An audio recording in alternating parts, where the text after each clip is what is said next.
conjunto de webinars que estamos a ver aquí. Ya tivemos 2 webinars previamente, de AgriPV, robótica e IoT en agricultura, e outro de novos modelos de negocio e comunidades de enerxía.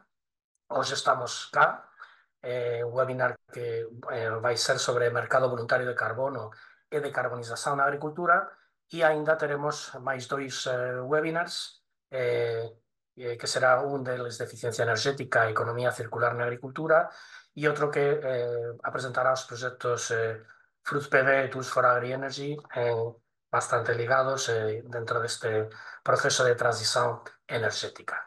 Só para terminar, dizer que estes webinars están a ficar disponibilizados online, están no site do noso proxecto, do toolsforagrienergy.com, e clicar webinars, e aí están disponibilizados para já o webinar 1 e 2, dá para ver online, e iremos a disponibilizar tamén os webinars que faltan a medida que vayan sendo desenvolvidos. E da miña parte de todo, paso a palabra ao Miguel, colega Miguel León, do Boa INIAF. tarde a todos também. Eu também, feita a apresentação do projeto por parte aqui do José, também só queria aqui, em nome do INIAV, de começar por cumprimentar, em primeiro lugar, os oradores que amavelmente aceitaram o nosso convite para participar neste webinar, e também saudar todos os participantes de forma especial. Dizer aqui apenas 2 ou 3 coisas para iniciarmos aqui o nosso webinar 2. Por isso, como é do conhecimento geral, a agricultura é de facto hoje uma das atividades que mais sofre, portanto, mais impactada pelas alterações climáticas. Pois, se tirarmos aqui apenas as culturas protegidas, normalmente produzimos a céu aberto, e por isso é uma atividade que é extremamente afetada pelos fenómenos climáticos extremos, cada vez tem recursos mais escassos, está a operar aqui no mercado que também é cada vez mais exigente e menos tolerante às próprias ineficiências do processo produtivo, e por isso convivemos permanentemente com fatores que põem em causa a estabilidade dos rendimentos. Por isso, até muitas das vezes, quando alguns dizem que não compreendem porque é que há poucos jovens a entrarem nesta atividade, eu julgo que de facto é fácil compreender, se atendermos a que é uma atividade que necessita que se trabalhe 7 dias por semana, sem horários, com esta imprevisibilidade do clima, neste contexto de restrições constantes, em que muitas vezes são retiradas soluções fundamentais sem que existam outras igualmente eficazes, com os custos de produção de facto a crescer de forma exponencial. E com o preço da terra, quer dizer, e ainda do outro lado ainda temos o consumidor muitas das vezes a acusar-nos de os querermos envenenar. Portanto, eu acho que são argumentos mais do que suficientes para enaltecer a resiliência e a nobreza desta atividade. Mas se, por um lado, é uma das atividades mais impactadas pelas alterações climáticas, também não deixa de ser uma atividade que tem um papel fundamental na mitigação destes efeitos. E eu também gostava de passar esta mensagem, porque é fundamental que o público em geral também perceba as transformações que têm vindo a ocorrer ao nível do processo produtivo, com o intuito de reforçar a própria sustentabilidade.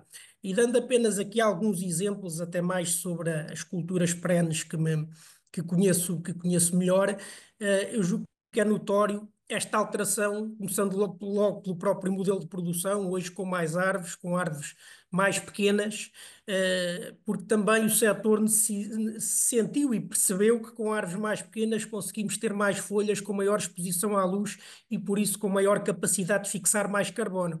Existem alguns de facto mais fundamentalistas que confundem o uso de mais árvores com maior exploração dos recursos, mas o que é facto é que, tendo hoje estas árvores mais eficientes, também estamos a remover mais dióxido de carbono da atmosfera.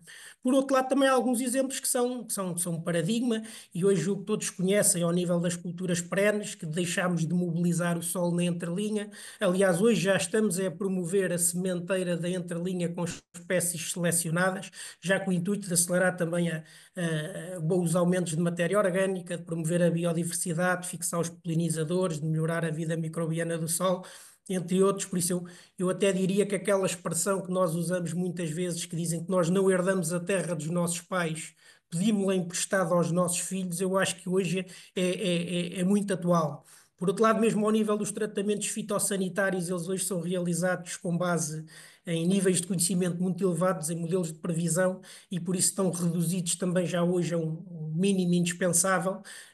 As práticas de agricultura de precisão também são cada vez mais a realidade das explorações, com as aplicações a taxa variável. A tecnologia que está na base dos fertilizantes hoje também já aparecem muitas vezes até combinados com micro-organismos, permitindo reduções e aumentos de eficiência elevados.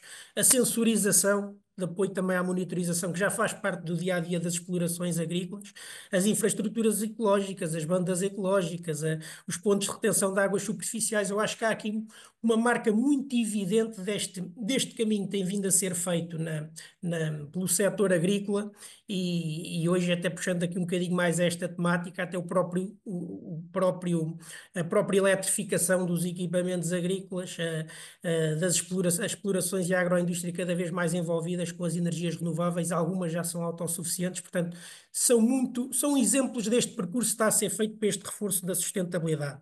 A questão agora é, pode esta transformação que ela de facto também implica investimentos elevados e está a ser de facto realizada também de forma voluntária pelos agricultores barra produtores de alimentos, pode ela ser convertida em benefícios económicos? Será que os produtores podem ser remunerados de forma mais significativa pelos benefícios ambientais?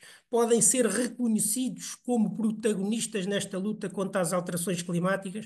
Portanto, eu acho que são questões que estão aqui na base desta discussão, e a questão dos créditos de carbono surge hoje aqui na ordem do dia. E para ficarmos então aqui a saber mais sobre os créditos de carbono e da situação atual da legislação, eu passo aqui a apresentar a primeira oradora, a doutora Catarina Pinto Correia, é a sócia corresponsável da área de Ambiente e Clima da Sociedade Vieira de Almeida, é licenciada em Direito pela Faculdade de Direito da Universidade Católica de Lisboa, Master em Altos Estudos Europeus na vertente jurídica, pós-graduação em Direito Europeu da Concorrência e, portanto, tem participado aqui regularmente na assessoria a diversas matérias do direito do ambiente e do clima, do setor do agronegócio, nomeadamente na gestão de resíduos, águas, projetos e créditos de carbono, sustentabilidade, alterações climáticas, biodiversidade, contaminação de solos, alegações ecológicas, ecodesign, entre outras. Portanto, acho que estamos aqui na presença da pessoa certa para nos esclarecer e para dar aqui o pontapé de saída para esta questão dos créditos de carbono. Por isso passo a palavra à doutora Catarina Pinto Correia. Boa tarde, muito obrigada. E começo por agradecer este convite muito simpático e tenho o maior gosto em estar aqui em falar de um tema que é tão interessante e que pode, enfim, trazer tanto valor ao setor. Eu vou começar por, não sei se já estão a ver a apresentação. Vou falar Sim. então do mercado voluntário de carbono. Enfim, o repto foi explicar o que são créditos de carbono e qual é o estado da legislação atualmente, para percebermos também qual o timing das oportunidades e que tipo de oportunidades podemos ter ao abrigo da legislação que foi e que está a ser desenvolvida e que é aplicável em Portugal e na Europa. E por isso, desculpem, exatamente. E por isso começo por aqui um bocadinho do caminho europeu para a descarbonização, antes de entrar propriamente na legislação. Nós temos aqui um estudo em 24, a Comissão recomendou a redução das emissões líquidas em cerca de 90% até 2040 e, portanto, já um bocadinho no caminho da descarbonização até 2050 e temos aqui a demonstração do contributo que alguns setores, até chegarmos ao net zero em 2050, podem ter. E se virem a coluna amarela escura da agricultura, se espera alguma redução, porque se espera redução no setor, se virem a coluna não tem enormes alterações em termos da redução, portanto há outros setores que contribuem bastante mais e que se espera contribuirão bastante mais até 2050 neste caminho, mas ainda assim o setor da agricultura e das florestas é um deles. E se vermos aqui neste estudo da Agência Europeia do Ambiente, A verdade é que até 2022, 23, até 2022, houve uma redução e tem havido alguma redução das emissões de gás com efeito de estufa no setor agrícola.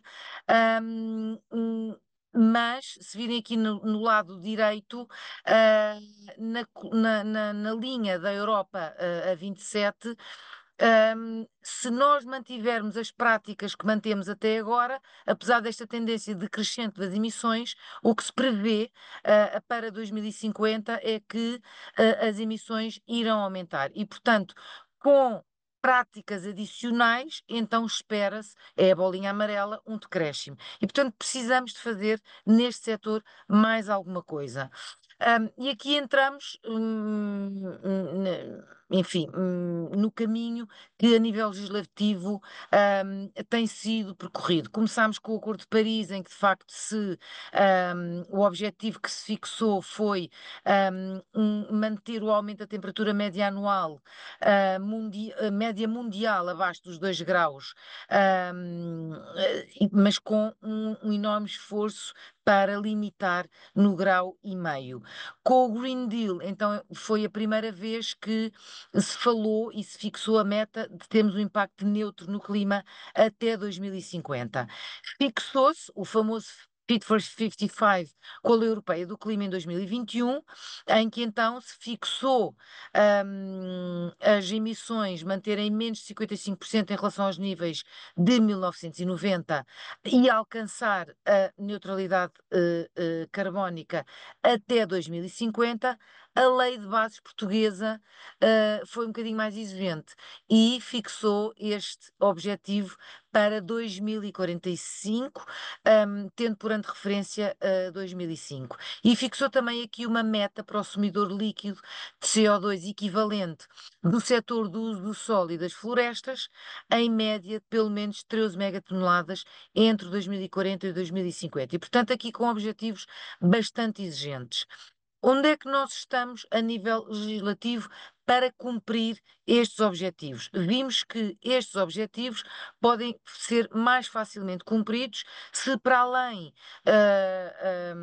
dos mercados regulados de carbono, estabelecermos um incentivo para que haja mercados voluntários de carbono que impulsionem as reduções das emissões e a captura de CO2, e, portanto, estabeleceu-se e estamos a trabalhar a nível legislativo para implementar os mercados voluntários de carbono e, portanto, emissões e transações de créditos. Primeiro com a Lei 4 de 2024, que é de janeiro, em Portugal, com o mercado voluntário de carbono português, e depois, em dezembro de 24, foi aprovado o regulamento que estabelece o regime das certificações relativa às remoções permanentes de carbono, à carbonicultura, portanto, o mais conhecido carbon farming, e o armazenamento de carbono em produtos. Portanto, como veem, temos duas peças legislativas muito importantes agora no mercado voluntário de carbono.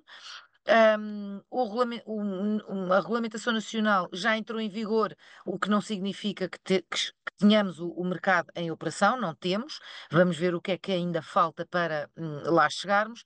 E o Regulamento Europeu de Carbono, exatamente a mesma coisa. É preciso aprovação de tecnologias, implementar as plataformas para que isso aconteça, regular aquilo que foi regulamentado nesta legislação, etc. Entrando no mercado voluntário de carbono português e percebermos o que são créditos de carbono, como é que foram regulados no nosso mercado, e qual é o caminho que está a ser traçado, temos aqui várias características importantes. O que se pretendeu, e porque o mercado de créditos de carbono, no fundo, o grande problema que houve e tem havido até a nível mundial, várias ações sobre créditos de carbono enfim, que estavam a ser vendidos, mas que depois não existe na prática captura de carbono, ou os créditos não são credíveis, não se sabe qual é a origem. No fundo, o que se pretendeu foi credibilizar o este mercado, credibilizar os créditos de carbono, certificar os projetos de carbono e, portanto, saber que os créditos que estão a ser transacionados são créditos seguros, certificados, credíveis, com projetos efetivos, etc. E, portanto, estabeleceram-se regras para ações de compensação de emissões ou de contribuições financeiras a favor da ação climática. Estabeleceram-se tipologias de projetos que são, a Lei Nacional admite tanto projetos de redução de emissões de gases com efeito de estufa como de sequestro de carbono. Estabeleceu-se o procedimento para a aprovação de metodologias, estabeleceu-se também um sistema de certificação dos projetos e dos respectivos créditos, exatamente para, no fundo, ter a certeza que são projetos e que são créditos seguros e credíveis, e depois regulamentou-se a criação de uma plataforma do registro dos projetos e dos créditos, desde a sua emissão até à sua transação, até ao seu cancelamento. E, portanto, as tipologias de projetos que foram reguladas são claramente qualquer tipo de projetos de redução de emissões de gases com efeito de estufa, seja de base natural, seja de base tecnológica. Os projetos de sequestro de carbono, mais uma vez também, enfim, e o seu armazenamento duradouro, mais uma vez também, seja a remoção e armazenamento biológico, geológico ou tecnológico, e depois os programas que podem agregar vários projetos. E, portanto, cada um deles terá a sua metodologia, em cada setor terá a sua metodologia, já lá vamos. Quais são os agentes dos mercados voluntários de carbono? São os promotores dos projetos, portanto, quem vai fazer com que, de facto, aconteça, quem vai causar e estabelecer técnicas, práticas, tecnologias que permitam reduzir ou capturar. Os utilizadores, que é quem os adquire ou quem os utiliza, portanto, quem os compra para compensar ou quem os utiliza para contribuir favoravelmente para uma ação climática. Os verificadores independentes, a lei prevê que há um sistema, e isso já foi regulado, e há várias entidades já que se estão, enfim, a posicionar e que vão ser os verificadores independentes destes projetos, que vão certificar e ter metodologias para certificar, validar inicialmente, fazer a verificação periódica dos projetos, e, portanto, validar a emissão, dos créditos, e depois as autoridades nacionais que vão regular todo este mercado, que tínhamos a APA, que era o grande gestor deste mercado, com a ADN a gerir a plataforma. Recentemente foi criada a Agência para o Clima, que substitui a APA nas suas atribuições e ficou com as atribuições da gestão deste mercado. Quais são os princípios fundamentais para depois percebermos o que são então os ditos créditos de carbono? Primeiro de tudo, como já falei, a credibilidade, não é? Garantir que temos cenários de referência, temos formas de contabilizar as reduções e as remoções, e temos formas de controlar a emissão e a transação dos créditos. Depois, a adicionalidade, ou seja, garantir que o crédito de carbono nasce de redução ou de sequestros que ocorrem com a concretização de um projeto que traz mais do que era a mera prática dos determinados. Por exemplo, um projeto florestal tem que ser introduzidas mais práticas do que aquelas que eram as normais de um projeto florestal normal. Portanto, tem que haver uma adicionalidade física, jurídica, legal e financeira. Já vamos ver o que é que isto significa. Depois, a permanência, a cautelar que os sequestros, os armazenamentos são permanentes, são por alguns longos anos. Não necessariamente definitivos, mas de uma forma permanente. Depois, a eficácia, evitar as fugas e ter sistemas para, quando há fugas, o que é que se faz face a essas fugas. Depois, o acompanhamento, garantir que há sistemas de monitorização, reporte e verificação robusto para a contabilização das emissões que resultem do projeto.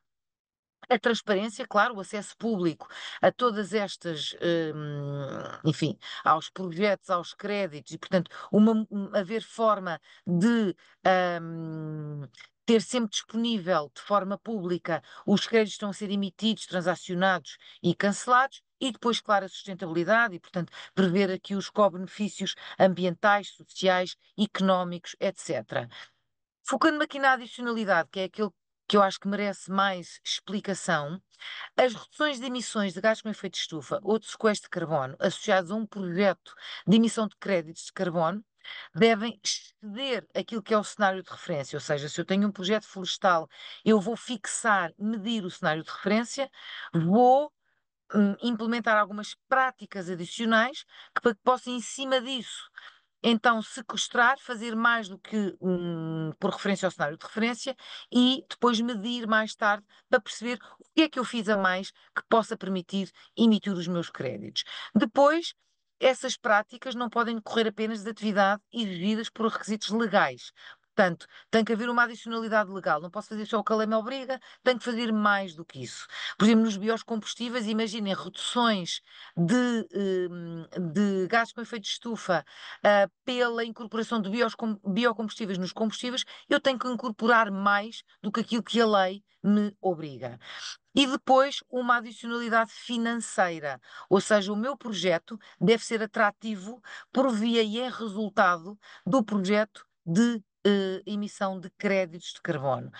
A nossa lei foi alterada em março de 2024 e, de acordo com a letra da lei, parece que arrepiou aqui um bocadinho de caminho em relação à adicionalidade financeira, porque passou a dizer que o projeto podia ser financeiramente atrativo como resultado da atividade de emissão de créditos de carbono.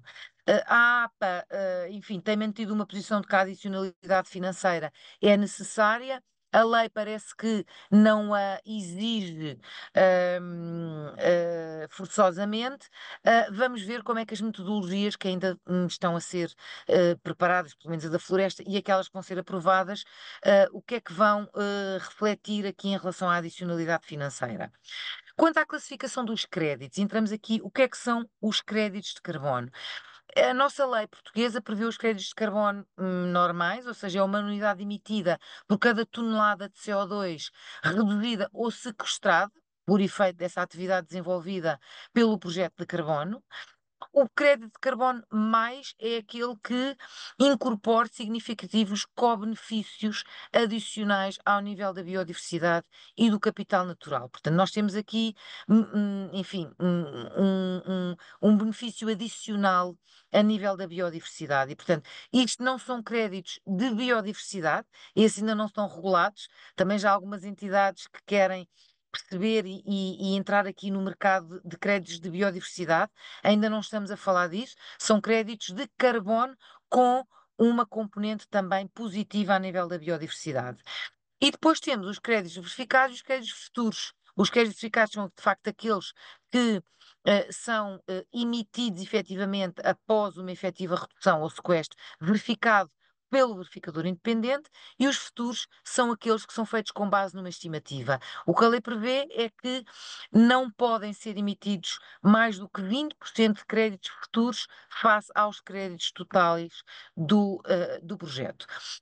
Quanto às formas de utilização, já falámos, é para compensar emissões ou simplesmente para contribuir a favor da ação climática. E, portanto, por exemplo, as reduções de gases com efeito de estufa são muitas vezes feitas para as contribuições de uma empresa, de uma entidade, a favor da ação climática. O que é que são utilizações não permitidas? Já falámos um bocadinho, ou seja, aquilo que é para mero cumprimento de obrigações legais, europeias, internacionais, nacionais, etc., não conta como créditos para emissão de créditos de carbono. Portanto, aqueles que são emitidos no âmbito do comércio europeu de licenças de emissões ou no âmbito da compensação de redução de emissões de carbono da aviação internacional ou no âmbito das contribuições nacionalmente determinadas para efeitos do cumprimento dos Estados-membros para o Acordo de Paris, portanto, para o cumprimento de obrigações legais, não conta para a emissão de créditos de carbono. Eu tenho que fazer mais do que isso. Qual é que é aqui o ciclo de vida do crédito? Já vimos um crédito que corresponde a uma tonelada de CO2, os projetos e os créditos devem ser registados na plataforma, e, portanto, os fluxos de créditos são registados na plataforma de registro público. Essa plataforma ainda não está criada, a ADN está a trabalhar nesse sentido. Houve aqui um atraso, prevê-se que a plataforma esteja criada no terceiro trimestre de 2025, é o que tem sido dito. Vamos ver se até ao fim do ano vamos ter a plataforma ou não. Os créditos devem ser validados, e são válidos por tempo indeterminado e são cancelados quando são utilizados para evitar a dupla contabilização. Temos então o sistema de verificação, pelo verificador independente. Os créditos são titulados por quem os emite, podem ser transferidos e transacionáveis, e essa transação é registada na plataforma. A plataforma é uma plataforma de registro, não de transação. Portanto, tem o número de série e são cancelados quando são utilizados de alguma forma. Portanto, como já disse, esta plataforma é apenas de registro, é de inscrição obrigatória para quem quer transacionar créditos no âmbito deste mercado voluntário de carbono, que está a ser criado. Ahm, no fundo, cancela-se na plataforma quando eles são utilizados. A gestão da plataforma vai ficar a cargo da ADN, sob supervisão da Agência para o Clima. Portanto, era da APA, a lei previa da APA, mas a Agência para o Clima foi criada e substituiu a APA nestas funções. No que respeita aos créditos de carbono no fundo estamos aqui a falar, e podemos estar aqui a falar da tal carbonicultura que o Regulamento Europeu fala, não é? De alguns projetos de sequestro de carbono no solo, porque a lei dá prioridade às tipologias de projetos de sequestro florestal de carbono, ou que contribuem para a conservação do capital natural, ou por uma paisagem adaptada e resiliente. Isto são os créditos de carbono mais, como já expliquei, e a lei prevê também áreas prioritárias. Estas áreas prioritárias, basicamente, é para que possamos ter aqui uma complementaridade entre, no fundo, a produtividade agrícola, florestal, etc., e a emissão de créditos de carbono com base no solo, não é? E, portanto, damos prioridade a alguns territórios vulneráveis, a baldios, à Rede Natura 2000, Rede Nacional de Áreas Protegidas, ou outras áreas que tenham sido aderidas, etc., no fundo, para poder, no fundo, atribuir valor a estes terrenos e para podermos ter uma complementaridade com áreas bastante produtivas, em que a adicionalidade poderá não funcionar bem e, portanto, poderá enfim, em áreas bastante produtivas, poderá não ser viável para a emissão de créditos de carbono, ou poderá não ser tão compensadora do ponto de vista financeiro. Como já disse também, as metodologias estão a ser desenvolvidas. Está a ser desenvolvida a metodologia para o setor florestal.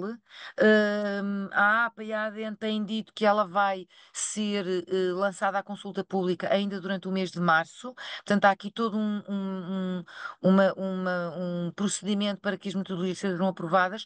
Há um ponto muito importante, que é a lei prevê, e a APA e a ADN e eu creio que a Agência para o Clima igualmente estão bastante abertas a receber propostas de metodologias por entidades privadas. Portanto, qualquer entidade que queira ser promotor de um projeto de carbono e que queira e que tenha uma metodologia desenvolvida, pode submeter a sua própria metodologia, e essa metodologia vai ser, como é óbvio, analisada e pode ser aprovada para esse setor ou para esse tipo de atividade ou para essa tipologia de projetos.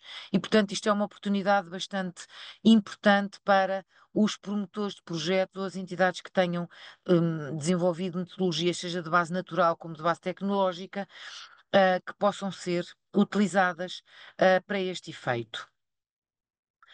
Quanto às reversões de emissões, enfim, nós temos reversões, como é óbvio, que podem ser intencionais ou não intencionais. Por exemplo, em situações de fogos, por exemplo, podemos ter situações não intencionais. A lei trata delas.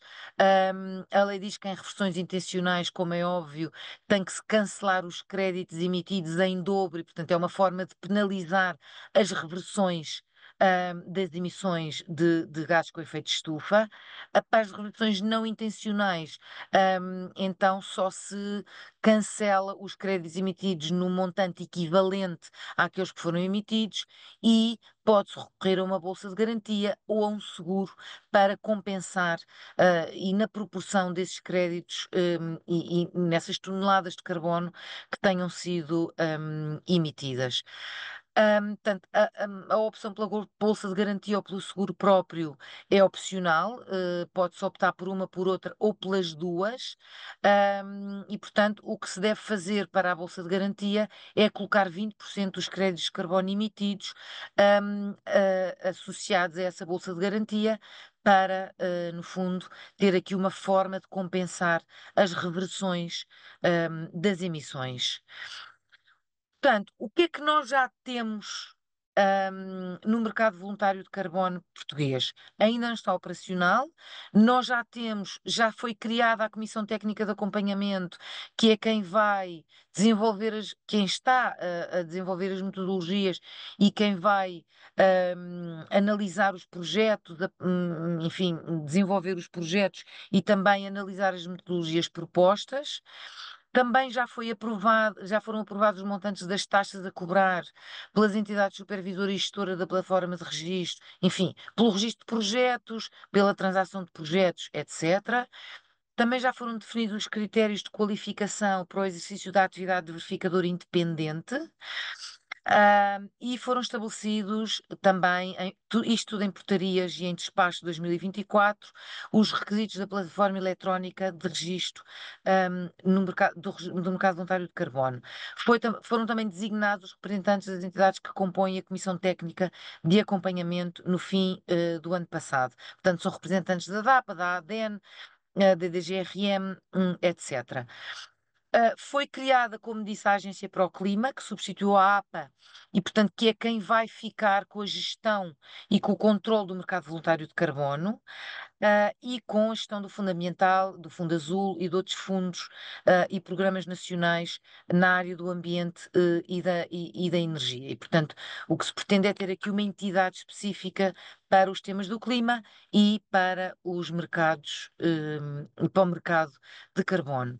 O que é que nos falta para a efetiva operacionalização deste mercado? Portanto, a implementação e o funcionamento da própria plataforma, como disse, espera-se que até ao fim do ano tenhamos a própria plataforma operacional, a formação e o reconhecimento dos tais verificadores independentes, a adoção da primeira metodologia, que vai também trazer a aprovação do template das metodologias para que os privados possam propor metodologias, para serem, no fundo, adotadas e aprovadas, para a Agência para o Clima. E depois as condições para os seguros e, de facto, os estabelecimentos das metodologias para as outras tipologias de projetos, designadamente para o carbono mais e para os projetos que tragam também, enfim, algumas vantagens do ponto de vista da biodiversidade. O portal do mercado voluntário de carbono já foi criado em Portugal, já temos uma plataforma de registro, está a receber manifestações de interesse de alguns projetos, aliás, tem sido bastante incentivado a recepção destas manifestações de interesse.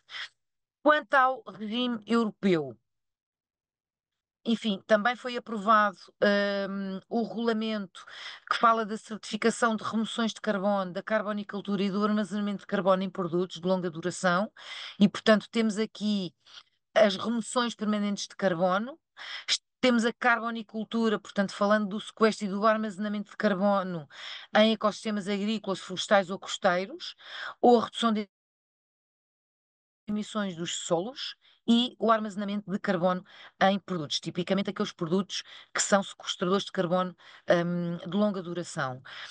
Quais são as especificidades ou as principais especificidades face ao regime nacional?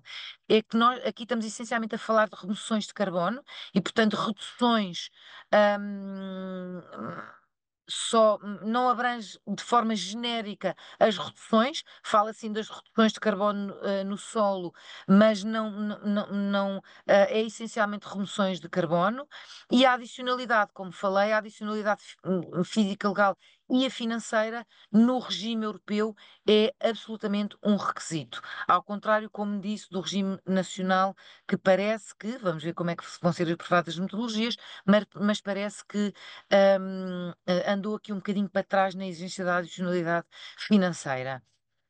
Especificamente quanto à carbonicultura, este regime trata e regula de forma relativa, enfim, de uma forma regulamenta a carbonicultura, não é? O carbon farming, e portanto, no fundo, fala em práticas ou processos realizados pelo menos durante 5 anos que se relacionem com a gestão do meio terrestre ou costeiro e que resulte na captura ou armazenamento temporário de carbono atmosférico ou biogénico em reservatórios de carbono biogénico ou na redução de emissões dos sós, e portanto aqui sim fala da redução de emissões, mas não de uma forma transversal em todo o regime.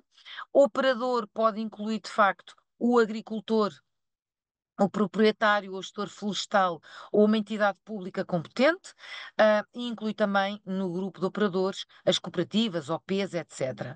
E, portanto, as atividades de carbonicultura o que o regulamento diz é que devem originar, de facto, um acréscimo líquido de remoções temporárias de carbono ou acréscimo líquido de redução de emissões nos solos, que se quantifiquem de uma fórmula. De acordo com uma fórmula objetiva e, portanto, quantificada, cientificamente medida. E, portanto, este acréscimo, mais uma vez, estamos a falar do regime da adicionalidade. Só há créditos de carbono se tivermos um acréscimo nas atividades para além daquilo que faríamos normalmente numa gestão normal do solo ou de árvores ou do que seja. E, portanto, devem também gerar benefícios conexos para efeitos de sustentabilidade. E de sustentabilidade, neste caso concreto, relativamente à proteção e restauro da biodiversidade e dos ecossistemas, incluindo saúde dos solos, prevenção e degradação, etc. Para terminar, o regulamento fala, mais uma vez, também em critérios de qualidade e, portanto, claramente quantificar a adicionalidade como uma exigência, a monitorização, a responsabilidade, a contabilização e a sustentabilidade. Metodologias de certificação vão também ser aprovadas pela Comissão Europeia, processos de verificação, a criação de verificador independente e também uma plataforma de registro, tudo isto a ser criado a nível da União Europeia. E, portanto, temos aqui todo um regime legal que permite validar os projetos e os créditos, assegurar, dar-lhe mais credibilidade, dar-lhe mais segurança e, portanto, de alguma forma também, nessa medida, aumentar o valor dos créditos, valorizar os créditos, saber aquilo que estamos a usar, e, portanto, fazer com que o mercado seja um mercado credível, seguro, validado e verificável. Muitíssimo obrigada. Muito obrigado. Temos aqui já várias questões no chat. Não sei se vamos conseguir responder a todas.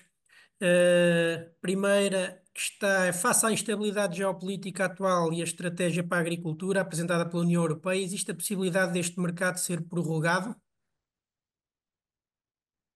Sim, eu acho que existirá sempre a possibilidade de o mercado ser prorrogado, de haver alterações legislativas ou de esta implementação não ser tão célere.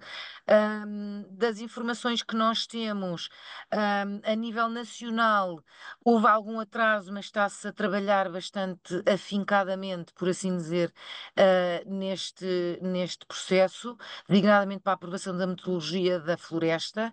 A nível europeu, também sabemos que a Comissão Europeia já está a preparar as 3 metodologias das remoções da carbonicultura e do armazenamento em produtos. E por isso, até agora, não tem havido abrandamento. Enfim, temos que esperar para ver. E uma segunda questão que diz: o valor dos créditos pode ser ajustado de modo a ser competitivo e recompensador para a exploração agrícola? Eu acho que o valor dos créditos vai depender um bocadinho do mercado, não é? De como é que o mercado se vai comportar e vai depender bastante da segurança dos créditos. Ahm, ah, da credibilidade e da verificação desses mesmos créditos. É evidente que é uma oportunidade para a exploração agrícola, como para a exploração florestal, também exige algum investimento, porque, como vimos, a adicionalidade é bastante exigente, mas essa é a expectativa. Pois questionam também os acordos de offset particulares passam a estar sujeitos às regras deste mercado? Façam se os agentes pretenderem que o mercado seja feito no âmbito deste mercado. Ou seja, as compras de créditos, os offsets, não é obrigatório que sejam integrados no mercado voluntário e, portanto, vendidos no âmbito deste mercado e transacionados, enfim, no âmbito deste mercado. Mais uma vez, isto é um mercado voluntário, mas se forem integrados no âmbito se os projetos créditos forem registados nesta plataforma, neste mercado, e forem transacionados ao abrigo do mesmo, devem cumprir, como é óbvio, essas regras. Pois questiona-se também aqui que, a propósito da informação que foi passada relativamente às penalizações por causa, por exemplo, dos fogos, se é possível contestar estas penalizações. Contestar a que título? Ou seja, é óbvio que as penalizações, seja na parte de, no fundo, de cancelar créditos na mesma medida dos emitidos nas reversões, não parece, porque, enfim, as contabilizações são, enfim, devem ser bastante objetivas. Eu acho que vai sempre ser possível, a lei também prevê algumas penalizações e taxas a pagar e penalizações para as reversões de outra natureza. Eu acho que isso depois é enfim, vamos ver como é que a plataforma se vai comportar e como é que isso vai ser regulamentado mais para a frente. Tem que haver alguma forma de ouvir o próprio interessado e disso ser discutido. Agora, tem que haver métricas objetivas de fazer essas medições, diria eu. E ou não ainda aqui se há áreas mínimas para participar neste mercado voluntário de carbono, por causa da questão mais relacionada com o minifúndio do centro e norte de Portugal. A lei não prevê limites de áreas nem para cima nem para baixo. Estão aqui a questionar também. Isto agora estão a cair aqui muitas perguntas, porque eu se calhar ia-lhe, para não De atrasar qualquer mais isto, maneira, pedir para fico responder no disponível, chat. tenho os meus contactos, fico disponível para quaisquer questões subsequentes, depois do webinar, sem qualquer problema. Não, Sí, se se pudesse calhar, continuar a responder aqui no sí, chat, nós Ok, online no chat. ok. Eu, eu quería, E vou eu quería só deixar de fazer partilhar. uma Muito pregunta obrigada. rápida. Uhum. Con relación a adicionalidade, eu coñezo a adicionalidade no ámbito do hidroxenio, máis ou menos, e é algo que está do hidroxenio verde, non? E está moito definido, moito matemáticamente definido, non? No há arbitrariedade. Neste caso, para xa está moito pouco definido. Iso vai ser regulado depois por sector ou vai ser algo que esa entidade verificadora vai analizar en cada caso con Sim, criterios... eu creio que isso será regulado e mais objetivamente definido no âmbito das metodologias que vão sendo aprovadas para cada um dos setores e para cada tipologia de projetos. E, portanto, a expectativa é que nesta primeira metodologia que está a ser preparada para o setor da floresta, a adicionalidade venha, e, portanto, no fundo, a metodologia para medir a adicionalidade, para definir qual é o cenário de referência e para fazer a monitorização, sejam integradas nas metodologias que vão sendo aprovadas para cada um dos tipos de projetos. Ok, obrigado. Então, Miguel, se calhar pasamos ao sim, próximo muito orador. obrigado, doutora Catarina, pela sua intervenção. Muito Obrigada. obrigado. E sendo assim, passo a apresentar o professor Tiago Domingos, que é licenciado em Engenharia Física Tecnológica pelo IST, é doutorado em Engenharia do Ambiente, é professor associado em Ambiente e Energia também no Instituto Superior Técnico, é especialista em Economia Ecológica, Modelação Ecológica e Agricultura Sustentável, É investigador e presidente do MarTech, Centro de Ciência e Tecnologia do Ambiente e do Mar. É coordenador do mestrado em Engenharia do Ambiente e da IST Ambiente, Plataforma de Ciências e Engenharia do Ambiente, e é ainda gerente e fundador da Terra Prima, uma spin-off do IST. Portanto, professor, muito obrigado por estar connosco hoje e passávamos também a palavra. Ok, muito obrigado também pelo convite para estar aqui presente. Vou então iniciar a minha apresentação, partilhar aqui a apresentação. Ora, muito bem, portanto, eu vou seguir aqui este mote de descarbonização do setor agrícola, mas de facto focado no aspecto da descarbonização do setor agrícola, que vem no fundo da continuação precisamente da apresentação anterior, que é como é que nós podemos utilizar estas ferramentas do mercado de carbono para alavancar a componente de sequestro de carbono na agricultura. E como aliás vimos na apresentação da doutora Catarina Pinto Correia, será sempre uma componente essencial. Tudo nos indica que chegados a 2050 e querendo cumprir o Acordo de Paris, o setor agrícola e da produção animal vai continuar a emitir metano, óxido nitroso, portanto os seus mais importantes gases com efeito de estufa, e tanto será sempre necessário compensar essas emissões através do correspondente sequestro de carbono, portanto através do aumento do carbono nos sistemas agrícolas e florestais.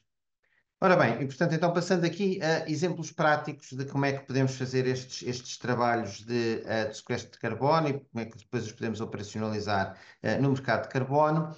Eu vou-me centrar aqui naquilo que eu conheço melhor, portanto são dois projetos cuja implementação eu liderei e que foram produzidos a partir de investigação inicialmente realizada no Instituto Superior Técnico e depois traduzida nesta spin-off do técnico a Terra Prima. E são dois projetos que visaram promover o sequestro de carbono no solo, portanto, a retirada de carbono, de dióxido de carbono da atmosfera, armazenando o correspondente carbono no solo, e em que, no fundo, um mecanismo essencial é aquele mecanismo biológico que todos nós conhecemos, que é o mecanismo da fotossíntese.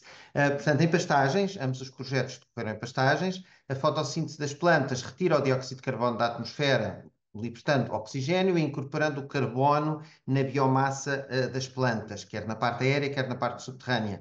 Ao morrerem estas plantas, mais a parte subterrânea, mas também a parte aérea não consumida pelos animais, é incorporada no solo, traduzindo-se assim num aumento de matéria orgânica no solo e, portanto, carbono que fica no solo e deixa de estar na atmosfera. E, portanto, é este um mecanismo essencial através do qual os agricultores que seguem estas práticas prestam um serviço à sociedade, prestam o serviço de remoção de dióxido de carbono na atmosfera. Como é que nós o fizemos? Através destes dois projetos que vêm aqui indicados. Eu vou começar pelo segundo, que é o mais simples. Foi um projeto que incidiu em zonas de montado e tem aqui um mapa da incidência do projeto, portanto, essencialmente sul e centro-interior de Portugal, na zona do montado, portanto, e o projeto incidiu só sobre zonas de montado, portanto, zonas de explorações agroflorestais com sobreira e azinheira, em conjunto com pastagens e alguns casos de carvalho de grau. Foi um projeto que fizemos em conjunto com o NAC, a União da Floresta Mediterrânica, e em que é que o projeto se traduzia? Nestas zonas de montado, digamos, o pastoreio é insuficiente para controlar a progressiva invasão do sistema por espécies arbustivas, como giesta ou esteva. Estas espécies, por um lado, estas plantas, se forem lá deixadas, vão levar a um risco de incêndio no montado e, por outro lado, vão competir por água e nutrientes com as árvores, o sobreiro e a azinheira. E, portanto, os agricultores fazem regularmente controle deste mato e fazem-no da forma mais barata, que é através de o que se chama uma gradagem, em que fazem uma mobilização do solo, mobilização essa do solo que é muito eficaz a controlar o mato, basicamente destrói as plantas e as raízes das plantas, mas corresponde a uma interferência no solo que é extremamente desvantajosa em termos do carbono da matéria orgânica armazenada no solo. O que acontece é que ao mobilizar o solo, vamos ter a exposição da matéria orgânica ao ar, o estímulo à atividade microbiana que vai mineralizar essa matéria orgânica e perdemos o carbono.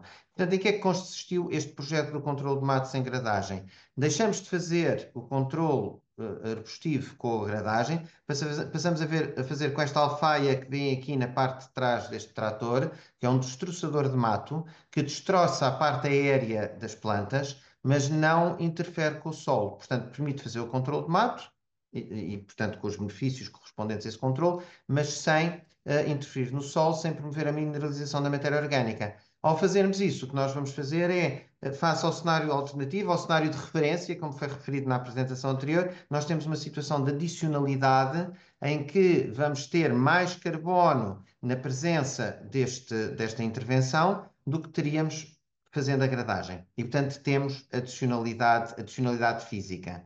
Também temos adicionalidade financeira, porque isto é um método mais caro de fazer o controle de mato. Porquê que é mais caro? Porque, como só destrói a parte aérea das plantas, as giestas e as estevas mantêm as raízes e vão nascer outra vez mais rapidamente, e portanto é uma operação que, além de demorar, ser mais morosa por unidade de área, é uma operação que tem que ser repetida de 3 em 3 anos, em vez de ser repetida de 5 em 5 anos, como na gradagem. Portanto, é mais cara. E, portanto, sendo mais cara, os proprietários, os agricultores, só o farão se forem remunerados por isso. E, portanto, temos adicionalidade financeira e, portanto, temos sequestro de carbono e temos razão para que este sequestro de carbono dê origem a créditos.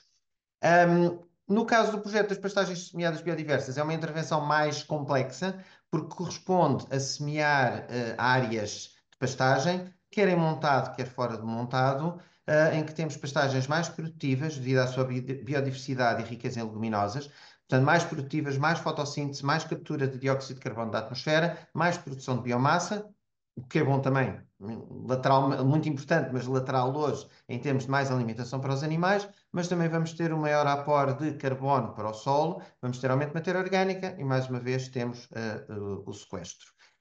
Temos adicionalidade física, mais uma vez, porque introduzimos um sistema que vai armazenar mais carbono no solo. Neste caso, a adicionalidade financeira precisa de uma discussão mais fina, porque o sistema bem gerido pode ser economicamente viável, precisamente porque vai disponibilizar mais alimento para os animais. No entanto, existem barreiras à sua implementação, porque exige um investimento inicial elevado, existe depois fertilização regular, o que quer dizer que quando o preço do adubo sobe, a viabilidade económica já pode não ser tão certa e, portanto, temos ainda uma situação que cabe dentro da adicionalidade financeira e cabe também dentro de um aspecto que é tipicamente considerado nestes projetos, que é, mesmo podendo ser a adicionalidade financeira duvidosa, a existência de barreiras à implementação do sistema, a realidade observada de que mesmo que o sistema pareça teoricamente, economicamente melhor, ele na prática não é aplicado, significa que existe adicionalidade na mesma. Porque, no fundo, o conceito de adicionalidade é, se eu compro créditos e pago pelo carbono, eu tenho que estar a pagar por qualquer coisa. Eu não posso estar a pagar por algo que não aconteceria se eu não pagasse. Se o pagamento que eu faço quebra uma barreira cultural de conhecimento, de falta de capacidade de investimento e faz com que um sistema que não fosse implementado passe a ser, eu também tenho adicionalidade.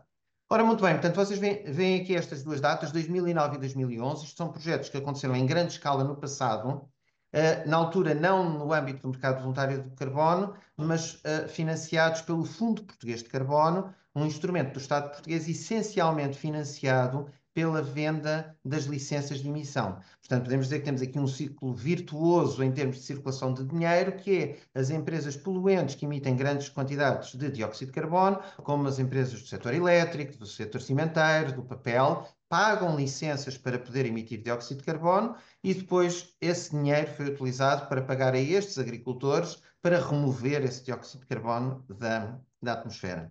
Isto foram projetos de grande escala, como veem aqui indicados as estatísticas de síntese destes projetos. No seu conjunto, os dois projetos envolveram 1.400 explorações, o sequestro de 1,5 milhões de toneladas, 9,3 milhões de euros pagos aos agricultores e uma área contratada de 130 mil hectares. Portanto, projetos de grande escala. Na altura, foram os maiores projetos executados na Europa em termos de sequestro de carbono. E eu especularia, mas não vos posso dar evidência certa disto, que ainda hoje continuam a ser os maiores projetos de sequestro de carbono que já foram realizados na Europa. Ora bem, portanto, tem aqui só uma visualização do que é este é o caso das pastagens semeadas biodiversas, no montado, na primavera, portanto, além do benefício em termos de carbono e de muitos benefícios ambientais que têm, podem ver que tem um espetacular benefício estético, como veem aqui, em termos aqui da paisagem. O outro aspecto é dizer que, de facto, este projeto, o das pastagens semeadas biodiversas, teve um enorme reconhecimento internacional e foi considerado pela Comissão Europeia em 2013, no âmbito do concurso A World You Like with the Climate You Like, como a melhor solução para o clima na Europa. Mais recentemente, um livro favorito do Barack Obama, recomendado por ele, The Ministry for the Future, um livro de ficção científica daquela que é séria, em que a ciência é mesmo séria, e que é sobre um futuro, sobre alterações climáticas. Lá por volta da página 420, dentro da narrativa do livro, acontece uma reunião ficcional, semi-ficcional, internacional, de projetos em todo o mundo que estão a trabalhar o sequestro de carbono, e precisamente de Portugal temos lá o nosso projeto das pastagens semeadas biodiversas a participar nessa reunião ficcional. Ora bem, o que é que eu agora, digamos, tendo introduzido estas duas ferramentas concretas de descarbonização do setor agrícola, sendo que aqui estamos a falar do lado da descarbonização que tem a ver com retirar dióxido de carbono da atmosfera, existe o outro lado da descarbonização que é reduzir as emissões de metano e de óxido nitroso. Vou agora exemplificar-vos um bocadinho, em termos práticos, para estes projetos, os conceitos que a doutora Catarina Pinto Correia vos esteve a referir, do ponto de vista geral, que são alguns dos conceitos que são fundamentais para o mercado voluntário de carbono. Portanto, começando pela adicionalidade, que eu já fui referindo um pouco, mas entrando aqui em detalhe de como é que a adicionalidade foi na altura, e portanto estamos a falar já em 2009, como é que ela foi avaliada para o projeto das pastagens semeadas biodiversas, e o conceito mantém-se o mesmo, simplesmente, digamos, os critérios e a forma como é aplicada é que hoje, felizmente, são mais exigentes, é uma boa evolução natural, mas o conceito é o mesmo. O que vem aqui é a situação de referência. Vem aqui este gráfico, onde o que vem ao longo dos anos, a situação de referência em Portugal são as chamadas pastagens naturais, em zonas de montado ou não, em que ao longo dos anos há uma pequena acumulação de matéria orgânica, que é o eixo vertical, e depois, tipicamente ao fim de 4 anos, o agricultor, como precisa, pelas razões que eu já referi, precisa de controlar o mato que tem nas suas parcelas de pastagem, em montado ou não, faz uma mobilização. Essa mobilização expõe o solo à mineralização, perde-se a matéria orgânica e voltamos aqui abaixo e assim continuamos neste padrão em dentes de serra em que não existe efetivamente acumulação de matéria orgânica. No caso do projeto dos matos, portanto, o que acontece é deixamos de usar a gradagem para fazer o controle, deixa de haver esta quebra devido à mobilização do solo e, portanto, o que nós vamos ter é uma continuada acumulação de matéria orgânica. E a adicionalidade é a diferença entre a matéria orgânica que nós temos no cenário com projeto e o que teríamos no cenário sem projeto. É sempre um ponto muito importante, que é a adicionalidade serve-nos também para fazer a conta, o cálculo de qual é que é o contributo. O que interessa não é o carbono que temos no final, é o carbono que temos no final comparado com o que teríamos se não tivéssemos feito a intervenção.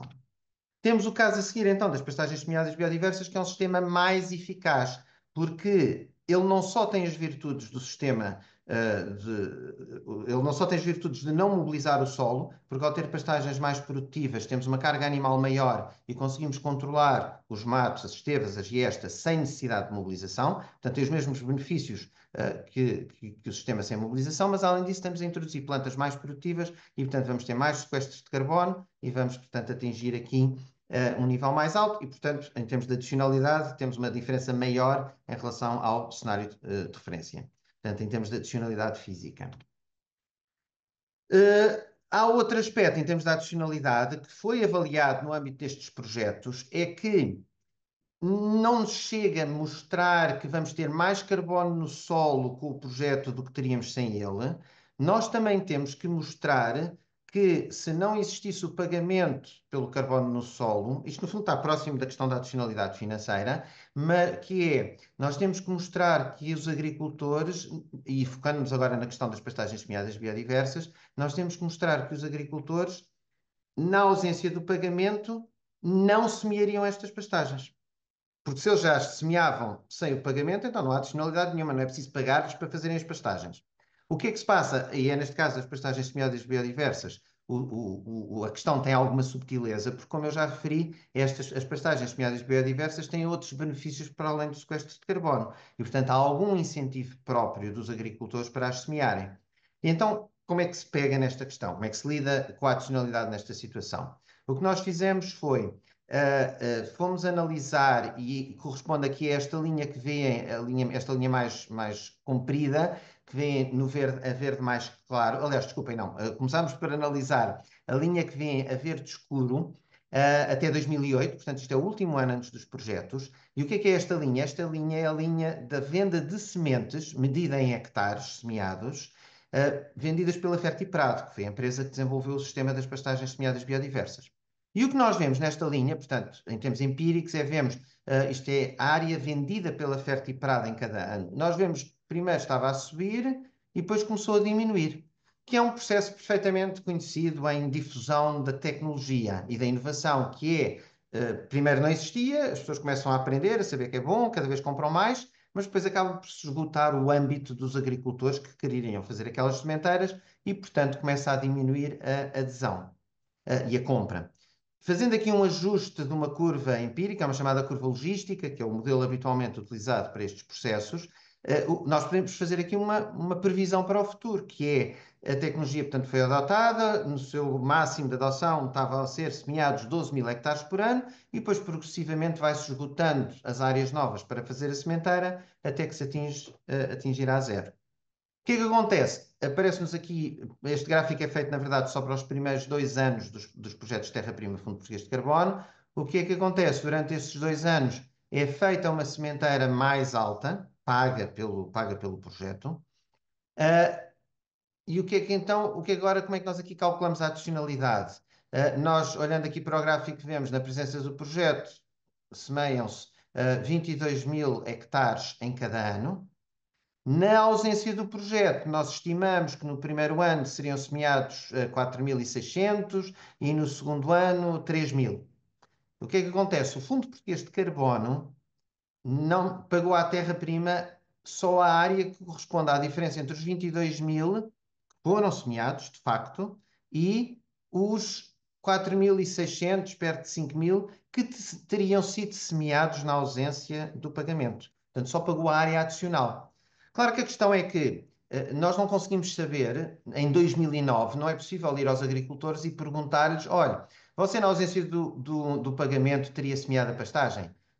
Quem conhece as regras do jogo, toda a gente respondia que não, porque sabem que é só quem responde que não é que recebe o pagamento. Se alguém dissesse que sim, eu tinha semeado na mesma sem o pagamento do Fundo Português de Carbono, não receberia o pagamento. Portanto, nós nem sequer tentámos fazer isso. O que nós simplesmente assumimos foi que da parte do Fundo Português de Carbono recebíamos a diferença entre a área semeada e a área que teria sido semeada, portanto, a diferença entre 22 mil e 4.600, mas na verdade pagávamos igualmente a toda a gente. Portanto, todos receberam, quer os adicionais, quer os não adicionais, porque nós não conseguimos identificar os adicionais, mas o Fundo Português de Carbono só pagou a diferença. Portanto, na realidade, vale a pena dizê-lo, em relação aqui aos gráficos, a esta tabela que eu mostrei aqui antes, os projetos Terra Prima, Fundo Português de Carbono, sequestraram mais do que 1,5 milhão de toneladas. 1,5 milhão de toneladas é a componente adicional que o Fundo Português de Carbono pagou. Ora bem, isto, portanto, em relação à adicionalidade, há aqui um detalhe que eu depois posso responder nas perguntas, não vou aqui entrar em detalhe na explicação deste slide, mas nós depois, mais recentemente, depois do projeto já ter sido feito, fizemos aqui uma análise científica mais cuidadosa desta questão da adicionalidade e identificámos um efeito interessante e que no futuro deve ser levado em conta, que é, na adicionalidade, nós também temos que levar em conta, e olhando aqui para este gráfico, que haveria agricultores que, na ausência do projeto de Fundo Português de Carbono, tinham a intenção de semear em 2012, 2013, 2014, mas que, devido ao Fundo Português de Carbono, anteciparam a sementeira. E esta antecipação, de facto, também corresponde a uma área que deve ser considerada como não adicional. Aquelas áreas que seriam semeadas na mesma eram só semeadas mais tarde. E, portanto, com este novo método, que publicámos agora em 2023, muito recentemente, nós já conseguimos também fazer esta avaliação mais sofisticada da adicionalidade. Ora bem, agora passando aqui a outra questão também muito importante, que é a questão da permanência. Aqui na permanência A abordagem que nós usámos em 2009 foi uma abordagem de dizer que, precisamente por causa dos outros benefícios todos que estas pastagens têm, é do interesse económico do agricultor, uma vez que fez o investimento e uma vez que passou a ter ali uma pastagem funcional produtiva que lhe dá melhor alimentação para o gado, é do seu interesse manter esse investimento. E, portanto, há aqui um argumento económico intrínseco que promove a permanência, promove que o agricultor não vá lá e não destrua a pastagem, não a abandona, não faça uma mobilização que faz perder o carbono. E isso foi a abordagem que usámos no passado. Neste momento estamos a desenvolver uma abordagem adequada para, digamos, os critérios mais exigentes que estão em causa hoje em dia, que é uma abordagem em que, seguindo investigação recente, tem vindo aqui um artigo na Nature de 2023, nós iremos calcular o valor económico. Vamos passar a assumir, que do meu ponto de vista é absolutamente claro que é o único caminho possível, vamos assumir que quando se faz sequestro de carbono no solo ou na floresta, ele não é permanente, não temos maneira de garantir que ele é permanente. Não temos maneira de garantir e nenhum proprietário vai assinar um contrato a garantir que durante 100 anos o carbono não vai sair do solo, ou a garantir que durante 100 anos a floresta não é cortada, ou pior que isso, não arde. E, portanto, mais vale enfrentarmos o problema de frente e assumirmos que o serviço que os agricultores e os proprietários estão a prestar não é sequestrar carbono para sempre, que seria mais valioso, mas é fazer algo que ainda assim tem valor, que é sequestrá-lo durante 10, 20, 30 anos, evitar que durante esses 10 anos ele esteja na atmosfera, e que é o que vem aqui expresso neste gráfico, o sequestro de carbono, e devido a isso tem um efeito na temperatura. Portanto, durante algumas décadas eu reduzo a temperatura do planeta e isso tem benefícios para a sociedade. Portanto, no fundo, eu estou a adiar o aquecimento. E o aquecimento no futuro é menos mau do que o aquecimento no presente. E, portanto, o que nós estamos a trabalhar em termos de permanência é passar a levar em conta no pagamento por sequestro de carbono não permanente que a remuneração leve isso em conta, que não é permanente. Não recebe o mesmo que receberia se fosse permanente, mas recebe. Isto dá origem aqui a esta tabela aqui complicada, com uma série de percentagens sobre como é que se pode fazer a conta, não vou entrar agora aqui. Não vou também entrar em detalhe nesta tabela que aqui vem, mas que joga na questão do carbono mais, que no caso das pastagens semiáridas biodiversas, são múltiplos, e estão aqui expressos neste diagrama, os múltiplos outros benefícios para o ambiente, para o capital natural, em termos de serviços de ecossistema que este sistema tem, e portanto são claramente sistemas e aliás o outro sistema no montado de reduzir a mobilização do solo também tem este tipo de múltiplos outros benefícios ambientais para além do sequestro de carbono. E com isto termino. Muito obrigado pela vossa atenção. Obrigado, professor, pela sua exposição. Eu queria até lançar aqui um bocadinho a discussão, fazendo aqui 2 ou 3 perguntas também. Parece-me que será que a lógica que está subjacente a este processo, ou seja, sendo que hoje em dia algumas fileiras estão num nível muito superior do que outras em termos de medidas já aplicadas para reter mais carbono, e dado que este sistema é um sistema que se baseia num nível de referência, será que nós aqui não estamos a beneficiar o pior aluno da turma? Ou seja, o pior tem sempre um potencial maior para melhorar do que aquele que já é bom. É esta a lógica que está aqui subjacente, é a primeira questão que faço.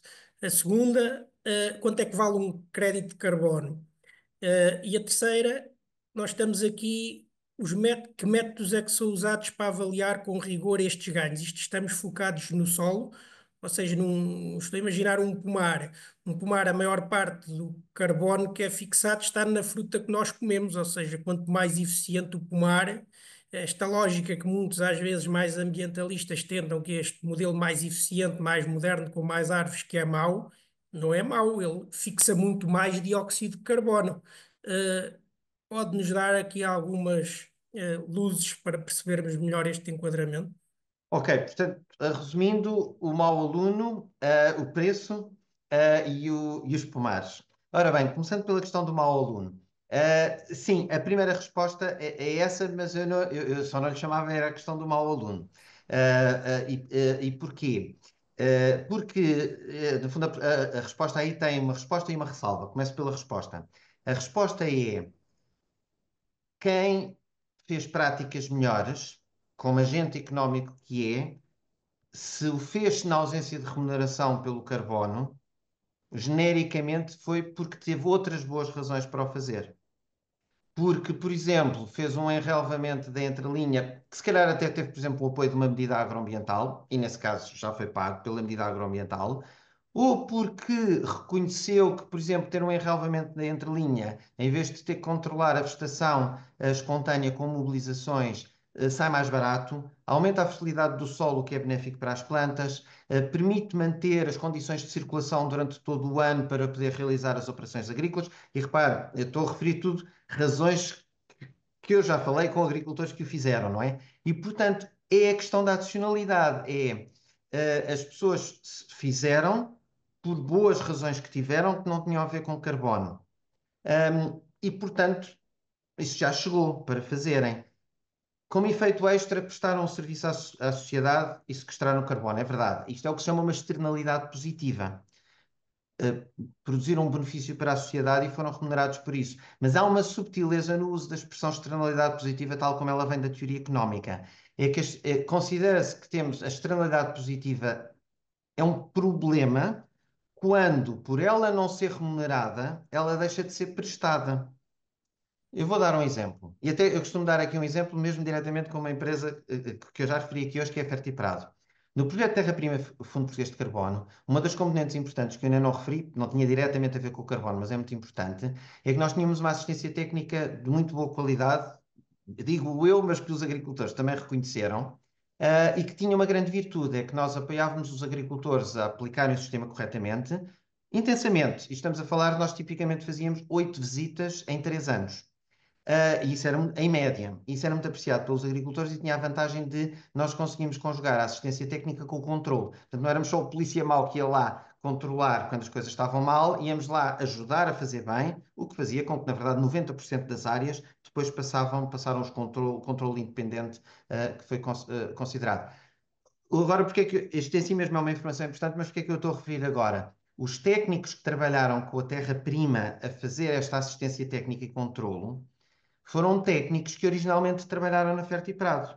Isto é, a Fertiprado, para exercer o seu negócio, teve que formar pessoas que, como acontece com todas as empresas, essas pessoas depois saíram de lá e foram fazer outras coisas. Portanto, é uma externalidade positiva. Todas as entidades económicas prestam sempre externalidades positivas. Isso é assim que as economias funcionam. Nós não podemos. Portanto, o ponto é: nós só temos que remunerar externalidades positivas que, se não forem remuneradas, não acontecem.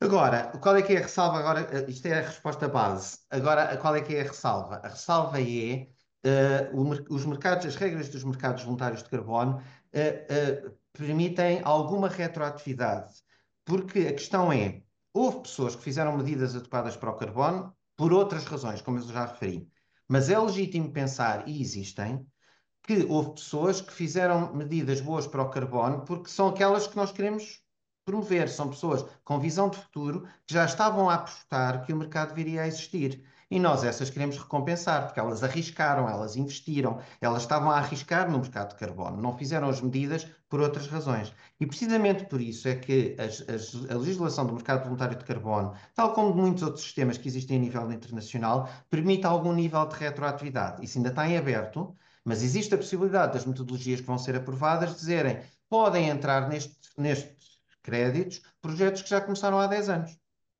de acordo com certos critérios. Vão ter que cumprir tudo, adicionalidade, permanência e por aí fora.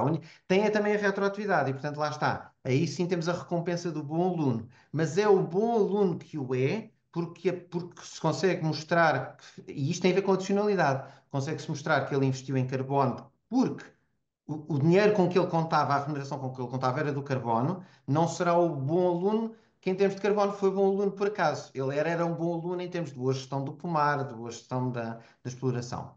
Ora bem, espero que as outras duas perguntas eu consiga responder mais depressa. Valores. Os valores são muito variáveis. Isto é um mercado ainda muito, muito instável. E, portanto, eu diria que podemos ter valores, pensando entre valores praticados, valores que são reportados nas bolsas, podemos ter valores que vão entre 5 e 25 euros, 25 euros por tonelada de CO2. Portanto, o mercado ainda vai ter que estabilizar até se conseguir ter uma janela mais apertada de valores, e sendo que este mercado nunca vai estabilizar tanto como, por exemplo, o mercado das licenças de emissão para os grandes poluentes, porque os créditos vão ser muito diferentes uns dos outros, porque lá está, um crédito de carbono que é só isso, versus um de carbono mais, que tem biodiversidade e regulação do ciclo hídrico e proteção dos habitats e por aí fora, nunca vai valer o mesmo no mercado e, portanto, isso vai dar sempre uma grande diversidade. E a terceira pergunta era... Os modelos de produção também, o facto os modelos de avaliação também dos benefícios, ser só no solo, ser também. Certo, certo, exatamente. Isso é um aspecto que, nomeadamente do ponto de vista da terra-prima e também da investigação realizada no técnico e em relação a estes projetos que eu estive a referir, evoluímos muito nestes 10 anos, porque é um dos aspectos onde hoje as exigências são maiores. E a evolução que estamos aqui a falar e concentrando-nos em termos do solo, no passado a monitorização era feita com análise de solos, com amostragem, é pesada, é cara e, portanto, não é possível ser feita tão intensamente. O que nós temos vindo a desenvolver muito nos últimos anos, mas muitas outras entidades análogas o têm feito no mundo, é a ligação desta monitorização à detecção remota. Eu conseguir, portanto, relacionar medições no solo com medições de satélite e de drone, mas principalmente de satélite, e, portanto, poder depois fazer uma monitorização muito mais intensiva, mas também muito mais barata, do teor de matéria orgânica no solo. Mais questões, vou olhar aqui para o chat. Eh, não sei, Zé, se queres colocar aqui mais alguma coisa aqui também aproveitava para pôr aqui um bocadinho em discussão as questões também mais ligadas ao greenwashing, porque hoje em dia toda a gente gosta de usar estes termos assim mais que vendem, né? E muitas das vezes eles nem sempre correspondem à verdade. E de que forma é que também quem está de fora consegue perceber exatamente, separar aqui um bocadinho o trigo do joio? Eu penso que, digamos, é precisamente esta iniciativa do mercado voluntário português, a legislação europeia e a própria pressão que a comunicação social e as organizações ambientalistas colocaram sobre as certificações que existem a nível mundial mudou muito o panorama. Portanto, nos últimos 2, 3 anos, eu acho que nós vimos uma evolução muito grande de começar a não ser aceitável créditos de má qualidade que de facto não corresponderam a benefício nenhum. Começámos a ver situações, por exemplo, de companhias aéreas que tinham lá os créditos que a pessoa punha quando ia fazer viajar e que supostamente compensava e depois não compensava, porque os créditos de facto não correspondiam a projetos de qualidade e, portanto, de um recuo de já não ter esses projetos. Portanto, eu acho que está a haver um movimento conjunto e, obviamente, correlacionado da opinião pública e das entidades públicas, que, no fundo, controlam e tendem muito fortemente a fazer desaparecer essas compensações de má qualidade portanto, ao fazer desaparecer as compensações de má qualidade, também fazem desaparecer as alegações indevidas de que se fez uma atividade ou que se tem um produto compensado. E isto já agora acrescentando um aspecto, não é só em termos comunitários, não é só as diretivas relacionadas com o mercado voluntário de carbono, mas também exatamente a diretiva do greenwashing, que vai permitir às entidades públicas ou uma organização ambientalista que queira pôr um caso em tribunal, expor empresas que estão a fazer claims não suportados e que, digamos, a ameaça eu acho que é suficientemente forte que faz com que nós cada vez já vemos no mercado esses claims cada vez a serem menos feitos, porque as empresas sabem que estão numa situação de legal liability se os fizerem. Já agora, deixe-me só acrescentar, exatamente toda esta legislação e outras legislações que têm saído de pacotes legislativos sobre os produtos sustentáveis, a informação ao consumidor, os direitos à reparação, etc., é exatamente para evitar e prevenir o greenwashing. E a proposta diretiva que referiu exatamente sobre as alegações ambientais, que ainda não foi aprovada e publicada afinal, mas que, enfim, já existe uma proposta, é exatamente não só combater o greenwashing, mas preveni-lo de forma a que as alegações ambientais que sejam feitas tenham de ser validadas previamente até a serem, enfim, lançadas para o mercado e com bastante sérias penalizações em caso de incumprimentos e, portanto, de alegações que não são verdadeiras ou de não se prosseguir com este processo. Essa diretiva há de sair em princípio este ano e depois há de ser transposta, mas é este o quadro que temos, é o combate, portanto, toda a legislação à à volta destes temas, um dos grandes intuitos é exatamente esse, não só o combate, mas a prevenção ex ante do greenwashing, portanto, uma validação e um controle antes das alegações ambientais serem feitas até.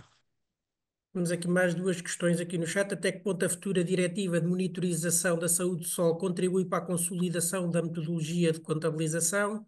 E também aqui, isto deve ser mais variável, mas nos projetos desenvolvidos, que área foi necessária para a produção de um crédito de carbono? Ora bem, portanto, em relação à futura diretiva, sim, contribui sem dúvida para a consolidação. Claro que esta monitorização da saúde do solo é uma questão muito mais ampla, sendo que em zonas mediterrânicas a variável, eu penso que isto é consensual entre os cientistas do solo em zonas mediterrânicas, se tivermos que escolher uma variável de saúde do solo, ela é precisamente a matéria orgânica. E, portanto, neste sentido, a direção em que os projetos de carbono nos empurram, em termos de solo, está totalmente alinhada com a direção em que nos empurra as contribuições, as preocupações com a saúde do solo. Mas, claro, e portanto, nesse aspecto, o alinhamento é completo. Claro que a saúde do solo é uma questão mais abrangente e mais ampla e que cobre muito mais aspectos.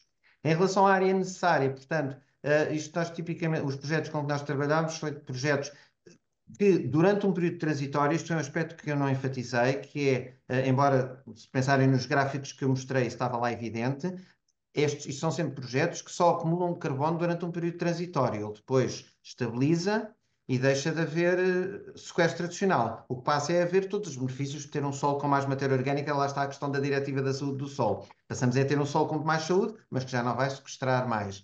Mas estes projetos, tipicamente, para os horizontes temporais que nós consideramos, nós tínhamos um hectare a gerar valores da ordem das 4 a 6 toneladas de CO2 por ano. E, portanto, usando a métrica que aqui estava, seria 1/4 de hectare num ano geraria um crédito. Nós, na nossa latitude, podemos ter mais dificuldade, se calhar, em acumular mais créditos de carbono em latitudes mais favoráveis, não?